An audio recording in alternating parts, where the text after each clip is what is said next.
Hey everyone, just like the last video, this is a re-upload of the old top tiers video. Once again, I've re-recorded the audio and done some minor touching up to the script. It's, I think, a bit more than the low tiers video, but it's still nothing major.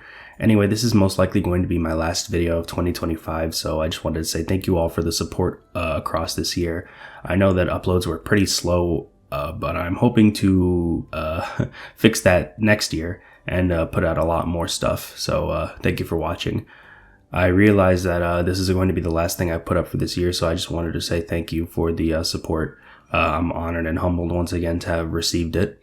Anyway, I also want to thank some of the people who gave me permission to use their footage in this video. The video would not have been possible without it. So thank you to Drusis for the Mortal Kombat Trilogy footage, TeamSpooky for the MVC1 footage, GenesisGG, which is where all the Melee footage comes from, and Xerath and his JoJo's Weekly Tournaments series, which is where all the JoJo's footage in this video, well, most of the JoJo's footage in this video comes from.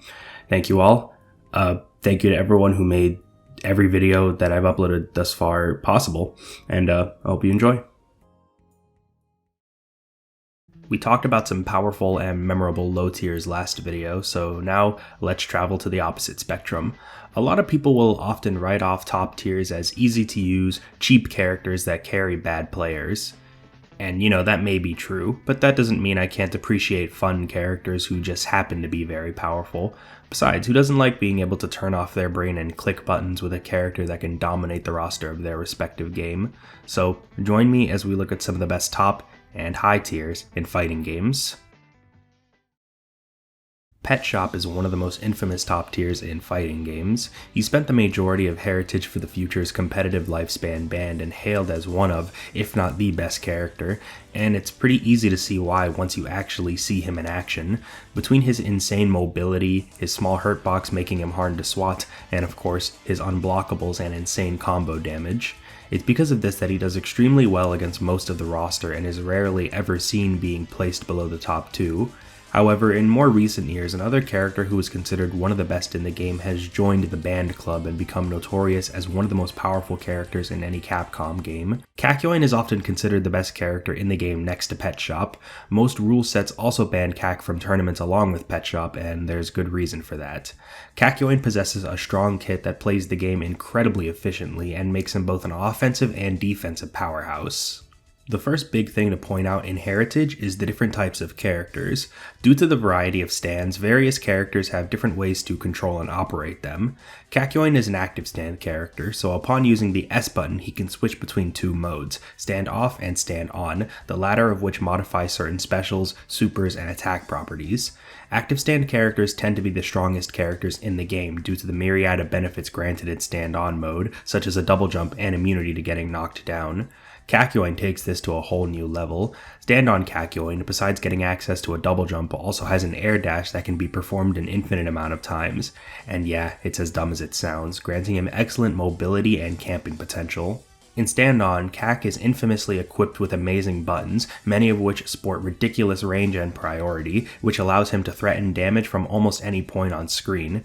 At the same time, his Stand 5A is a very fast jab that leads to combo conversions, which means he's also capable up close. He also has a pretty great projectile. While Emerald Splash has mediocre range in Stand Off, it picks up tremendously in Stand On, going basically full screen and being able to nullify other projectiles since it fires out 8 projectiles of its own.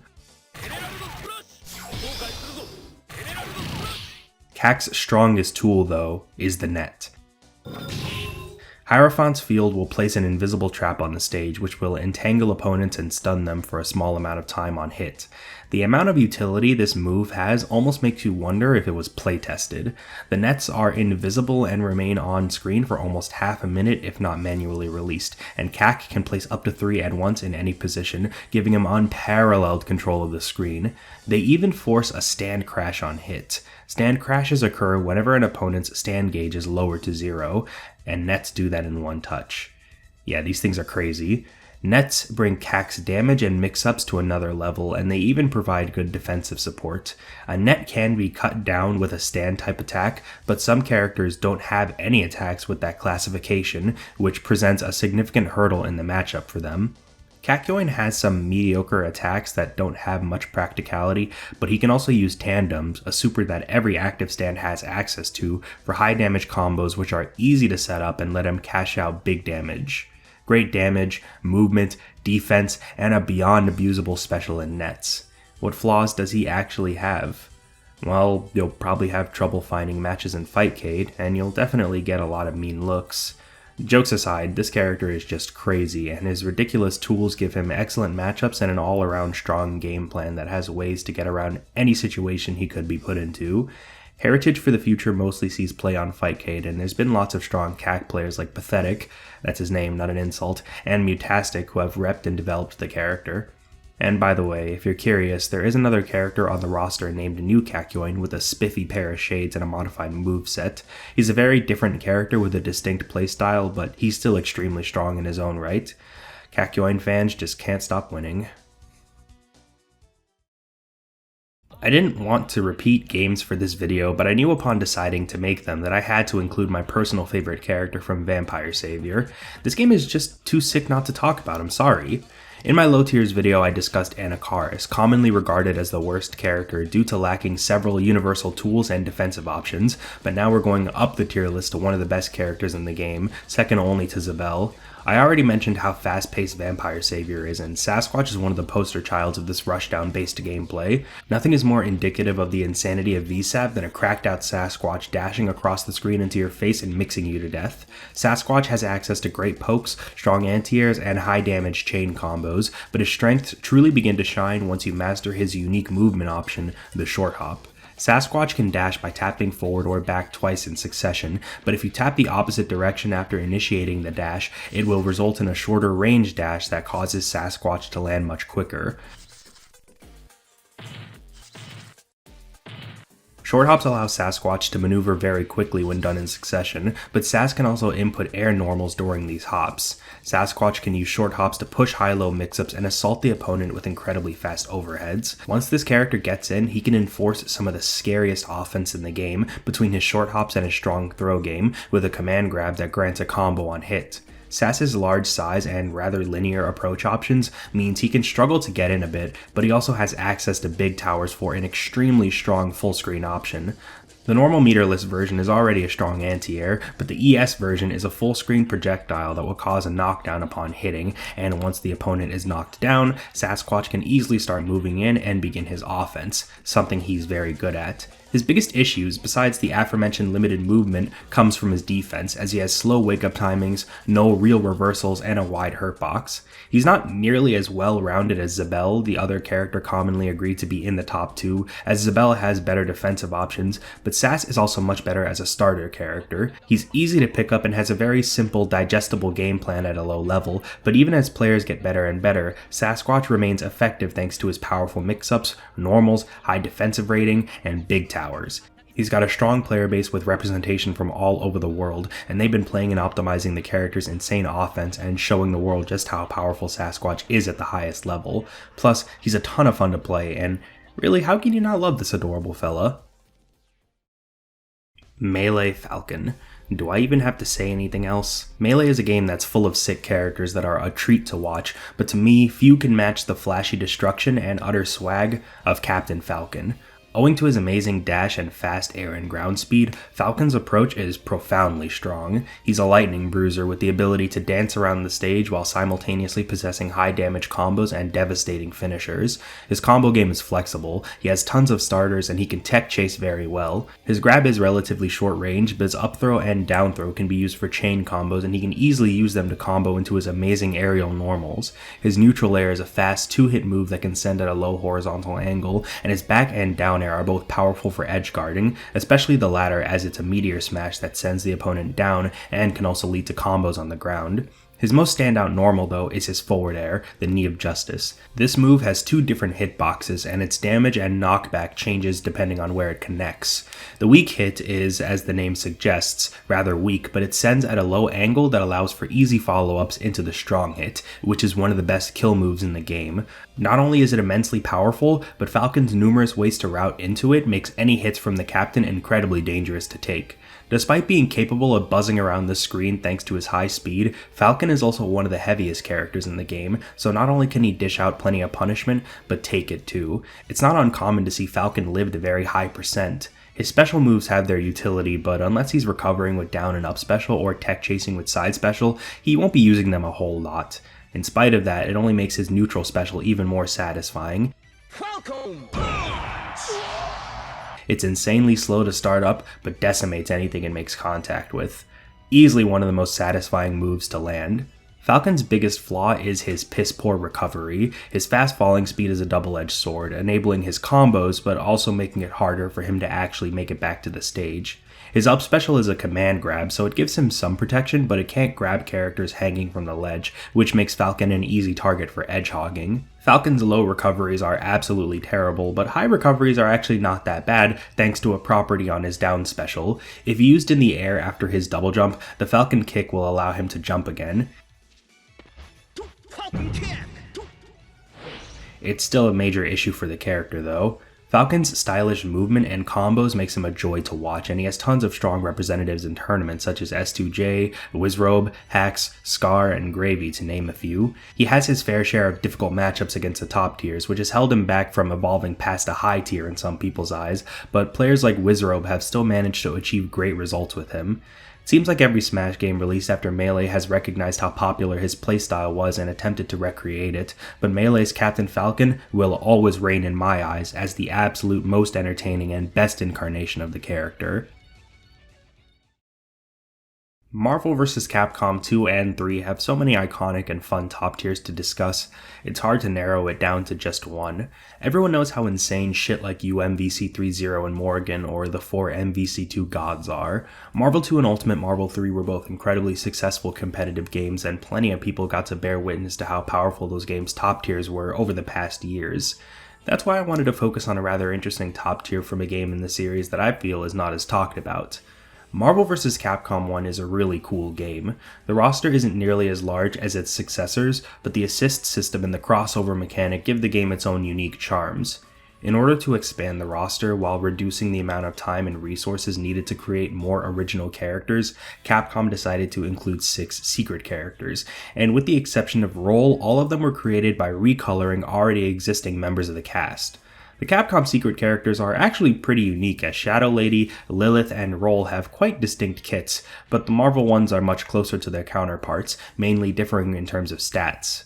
Red Venom, for example, is extremely similar to Venom, as they both share many moves, but Red Venom's speed is enhanced at the cost of having his health drastically reduced in comparison to regular Venom. The character I want to talk about is an alternate version of War Machine, aptly titled Gold War Machine. War Machine is already an excellent character in MVC1 thanks to his high damage, flight, and myriad of projectiles. He also has a very strong set of supers that makes him a solid force on any team.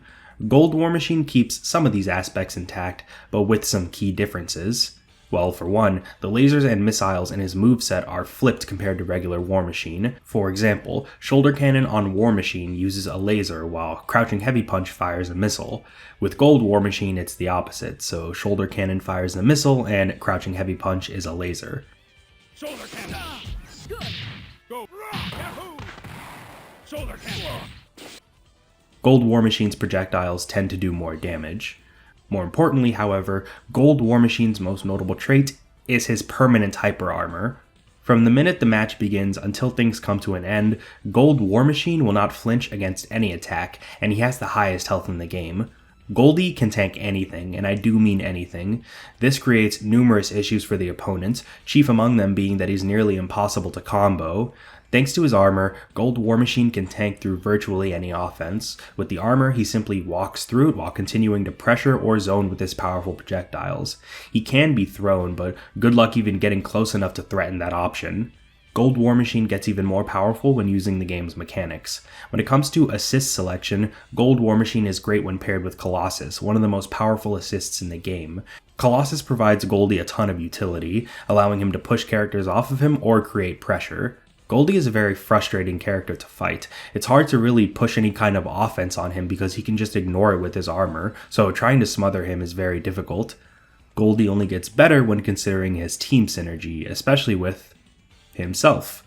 Gold War Machine plus War Machine is one of the strongest teams in the game, and there's little these two can't do together. Beyond the individual strengths that they offer, as well as the bonus of being able to play two of the best characters in the game on one team, they both work remarkably well in regards to crossover combinations.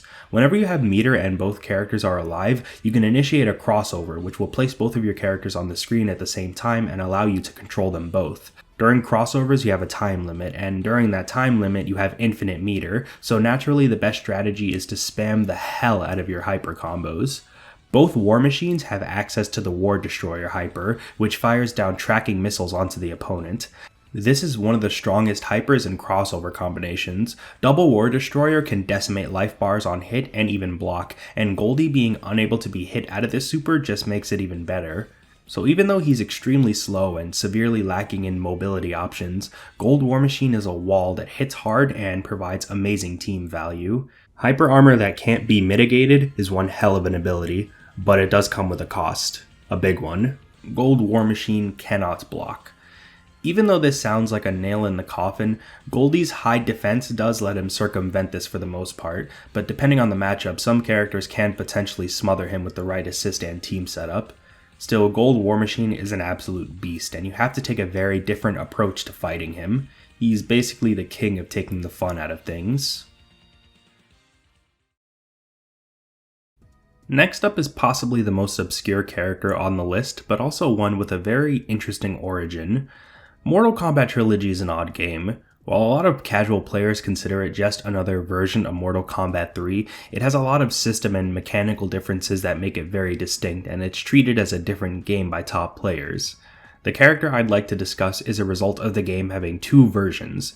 The first is often referred to as the PlayStation version, since most people experienced it on that console, but it was also ported to the Sega Saturn and the PC. This is generally the more popular iteration of the game, but a cut-down port was released to the N64 that removed some characters. This port also resulted in the version of the character I want to discuss today, Sub-Zero. In the PS1 version of Mortal Kombat Trilogy, there are two Sub-Zeros, one of whom is known as Classic Sub-Zero, and they have slightly different movesets. For the N64 version, presumably as a space-conserving method, the two were condensed into one character, a single Sub-Zero with the moves of both who is an absolute powerhouse. Mortal Kombat Trilogy characters' normals tend to be shared amongst characters with similar models. In Sub's case, he shares his buttons and combos with the male ninja body type, and this body type tends to have quite insane combos thanks to the fact that they possess a launcher, which allows for very high damage, something that's only helped by Sub-Zero's special moves. As I mentioned, N64 Trilogy Sub-Zero has the special moves of both regular and classic Sub-Zero. This means that he has the Freeze Blast, a forward-traveling projectile, the Ice Puddle, which is unblockable, Ice Clone, which can be performed in the air or on the ground, and Ice Shower, which fires upward and comes back down, with two different variations that modify the trajectory. Many of these moves freeze or otherwise immobilize the enemy on contact, so comboing into them gives Sub access to easy damage and resets. Sub's plethora of specials gives him the tools for almost any situation. The clones and the puddles dominate neutral, allowing him to control the flow of the match while enforcing the constant threat of getting frozen and giving him easy punishes against reckless play. The Ice Showers gives him very good Oki that allows him to create strong pressure and assault enemies from long distances, and the Slide is both a combo ender and a fast load that can catch the opponent off guard. Clones can punish sweeps and low kicks, meaning that he can keep himself covered if the opponent attempts to poke out of his pressure, and he's just as good at staying full screen and spamming Ice Showers as he is at getting in with Rushdown and emptying health bars with combos. The best thing about N64 Sub-Zero is how easily his offense chains into itself. His Okizeme with Ice Showers and Puddles lets him loop his offense and, pun fully intended, snowball his opponents with his insane offense. N64 Trilogy is a pretty difficult game to research, but from what I've observed, most people agree that this N64 Super Sub-Zero is a top 5 character in this version of the game. The combination of movesets did a lot to augment him, and he's an absolute beast as a result. Well, we've seen all kinds of absurd tricks, gimmicks, and kits throughout this game, so let's end on something more simple. The last character we'll be looking at is none other than Sagat from Capcom vs SNK 2. As I've been doing for other games in this video so far, I think it's important to explain the game's systems before talking about how they contribute to Sagat's strengths. CVS2 is a game with a fair amount going on. There's variable team sizes, a ratio system, and of course the 6 grooves. The team and ratio system work as you'd expect. You can pick up to 3 characters on your team and then divide their strength differently depending on the team size, with the total strength equaling up to 4. At a high level, most people tend to play teams of 3 since it gives you the most amount of health bars to work with. The grooves, on the other hand, are a lot more intricate. There are 6 of them, the CAP and SNK grooves, which tend to be inspired by mechanics from other Capcom and SNK games. Each groove is very different and almost completely reshapes how the characters play, and different characters are strong in different grooves. For example, characters like Blanca, M. Bison, and Sakura are considered at their strongest in A groove, which enables the use of custom combos. So it might not surprise you to learn that the best character in the game is strong across every groove. Sagat is the king of CVS2 and has literally everything you could want to play this game efficiently. Sagat has godlike neutral, amazing buttons, and is astoundingly versatile. Sagat's a big guy, and that of course means big normals. His standing light kick and crouching light kick are both pretty fast pokes for how much range they cover, but his most feared buttons are his standing and crouching heavy punch, owing to their range and huge damage, as well as surprisingly good frame data, although they shouldn't be the only buttons you press. His other pokes are great too. Thanks to this assortment of amazing normals, Sagat's nooch is absolutely dominant. Tiger shots are solid projectiles, but depending on the matchup, Sagat might not be able to abuse his zoning as hard as you think he could. He also has Tiger Uppercut, which is an insanely high range anti-air and good combo ender, as well as Tiger Knee, which can be a useful tool for Oki or to move forward quickly. His supers are also very strong, giving him access to high damage combo enders and decent reversal options. He gets a very fast projectile with high and low variations in Tiger Cannon, as well as Tiger Raid, which is also great.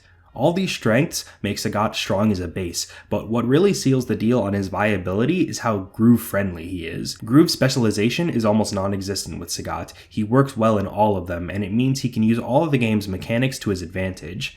It also makes him a strong partner for almost any character and team setup in the game. No matter what groove you choose and team you assemble, Sagat is a valuable addition. K Groove is his best groove, and K Sagat in particular is considered the best in the game. K Groove has a rage meter that builds as you take damage. Once the rage meter is filled, you enter rage mode, which buffs damage and defense. Rage mode causes Sagat's already huge damage to go up even higher. To call Sagat in K Groove scary would be the understatement of the year. His heavy punches, depending on the character and ratio, do bonkers damage, and his supers, while requiring you to sacrifice the entirety of your rage meter, become devastating. In addition, the K Groove mobility options of running and short hopping give Sagat some of the best pressure in the game, since he can jump very low to the ground. It's obviously not on some Sasquatch short hop shit, but if you're not paying attention, you may find yourself eating a few too many overheads. He also gains the ability to perform Just Defend, which builds Rage Meter and is an indispensable defensive tool. With C Groove, you trade K Groove's more offensive meter usage for a plethora of defensive options, including alpha counters and rolls. Admittedly, Sagat's roll isn't great, and he doesn't have much use for roll canceling, which is an advanced technique that allows you to transfer the invincibility of a roll into a special move. Roll cancels are an incredibly powerful technique, but Sagat doesn't get much utility out of them. Still, it's nice to have, and C Groove also generally has access to more meter at any given point, so he sees more use out of his supers. He can also slightly make up for the damage differential thanks to C Groove's unique ability to cancel level 2 supers into specials or level 1 supers, so if he has a ton of meter, he can cash it out for a big reward. The other 4 grooves can be strong for him, but definitely not to the level of K and C. N Groove, P Groove, S Groove, they may not be as strong, but Sagat can still look like an absolute powerhouse in all of them and use their unique mechanics like N Groove's Max Mode, which grants increased damage, or P Groove letting him use parries for some extra defense. A Groove is considered to be the best in the game along with K, but it's probably Sagat's weakest groove as he just doesn't get a lot of help from the custom combo or roll cancels, which is a genuine slight against the character, but he's still usable here, which should say a lot about how innately strong he is. There are lots of Sagat players who have run him on different grooves, making him work in the ones that are considered weaker, such as S Groove. The King of Cornflakes is a beast, but he does have some issues, chief among them being his tall size and slow stature, but these hardly outweigh his strengths. CVS2 Sagat is a monster, no two ways around it.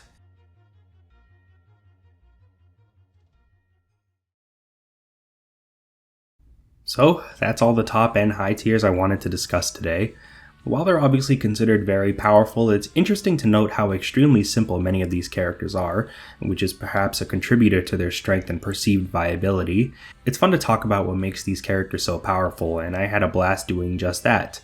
Who are your favorite top and high tiers? Let me know in the comments down below. Thanks for watching, have a great night, and take care. Hey everyone, it's time for the point of the video where I thank my YouTube channel members. Last time I'm going to be doing that for 2025. Kind of surreal to think about. This year really did just buzz by so quickly.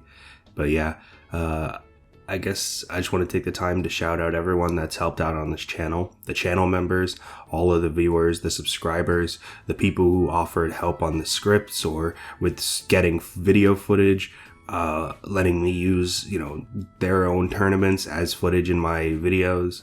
I really am honored. I'm not really sure how to feel about how the channel did overall, especially knowing that a lot of it is mainly just me kind of not being locked in the entire year. But in spite of how slow uploads were and some of the complications, and honestly the pretty disappointing feeling for me that the last video I put out is just an upload, a re-upload, I'm still honored to have your support throughout this entire year. So thank you all. Thank you for everything. It means the world to me. It really does. Anyway, thank you to Old Man Han, Cammy the Killer, Jazba, Mortis, Arg Seals, Wormy, Perfect Orange, Happy the Hap Hap, Gundog92, Loose Chujin, Raymond ZX200, Nick Toyo, Basewire, Power Level Asian, Kira the Stowaway, Sonic Frontiers is a Good Game, Isaac the Collector, and Chandarin. Thank you all so much for the support. It really does mean the world to me. I guess that's all I really have to say for now. I'll be back in 2026. I'll be ready to put out more content. I'm ready to, revisit a lot of old games that I sort of started dipping my toes into this year, like Vampire Savior and Persona 4 Arena. And I'm also ready to learn some new games and make videos about them too. Sky's the limit, I guess. So we'll see where we can go next year. Anyway, once again, thank you all for the support. I love you all.